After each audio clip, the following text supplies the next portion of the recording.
Théologie islam. Alors c'est complexe parce que d'abord il y a cette idée chez nos gouvernants, encore une fois, c'est qu'on va leur enseigner une théologie modérée.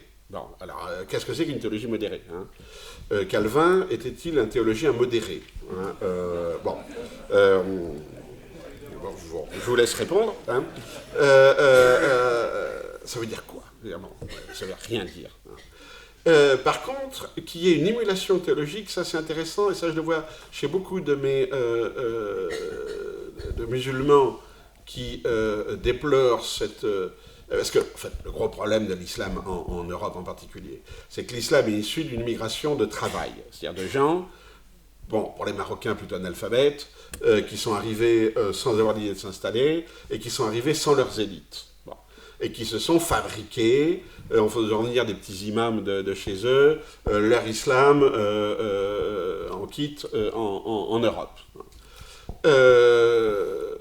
La nouvelle génération, les intellectuels, etc., parce que maintenant on a des nouvelles générations de classe moyenne, d'intellectuels, etc., ils sont très mal à l'aise avec cet islam des imams, qui ne sont pas des gens méchants, forcément, qui sont des... Bon, ils sont des ploucs, quoi, disons-le.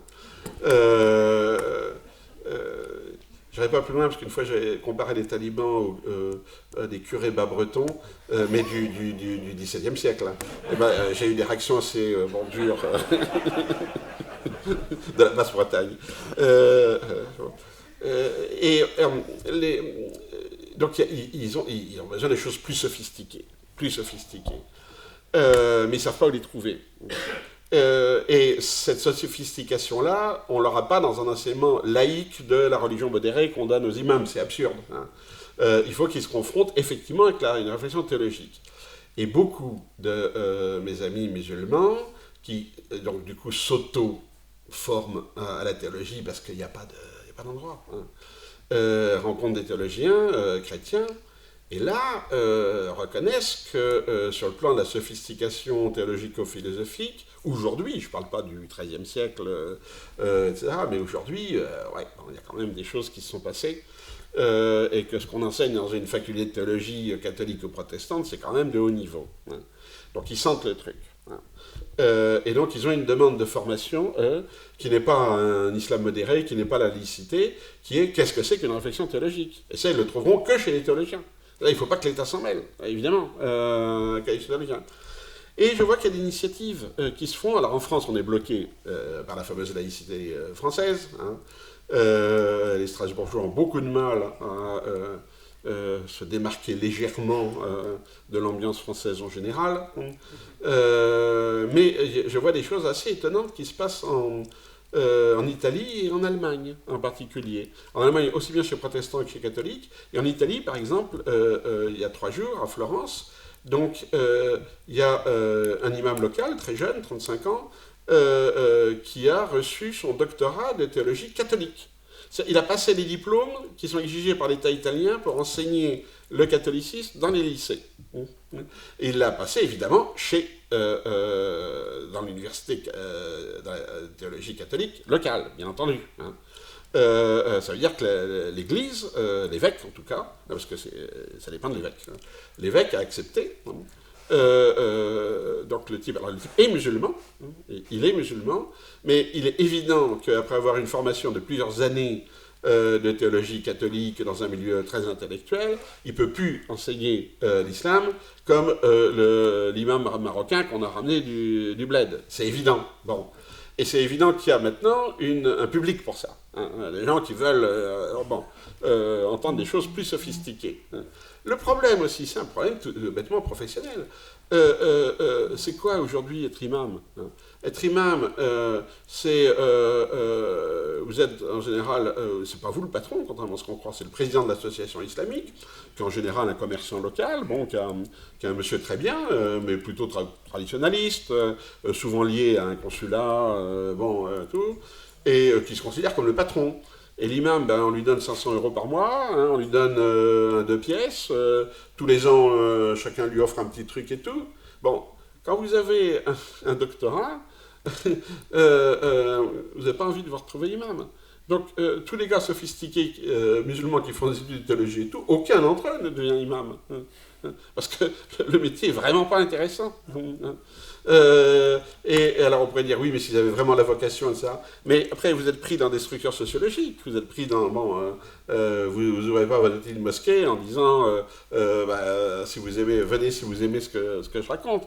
Vous avez la structure, la communauté musulmane locale, les rivalités entre le Maroc, l'Algérie, la Turquie, ceci, cela, etc.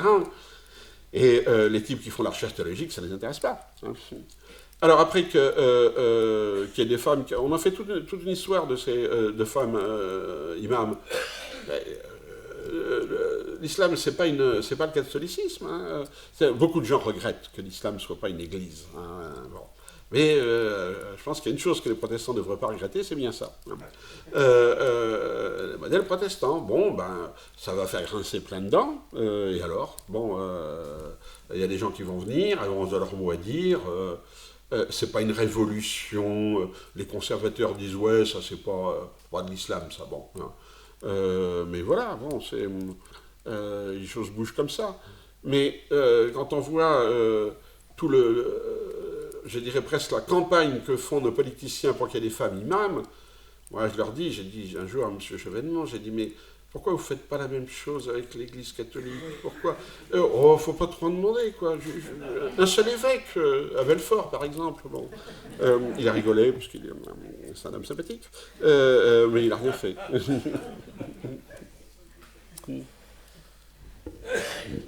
Voilà, merci beaucoup de...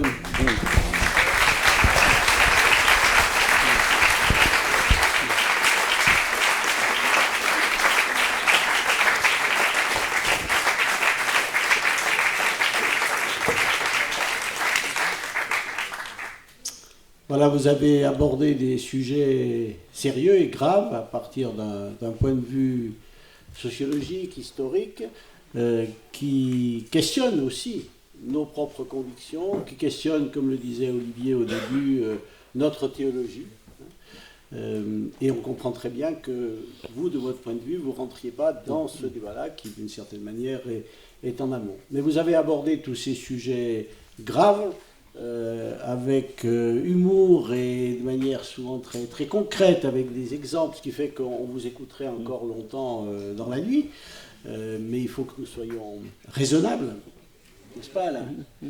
Donc il faut maintenant s'acheminer vers la fin de notre séance. Mais avant, on vous a dit merci au début, on vous dit encore plus fort merci maintenant.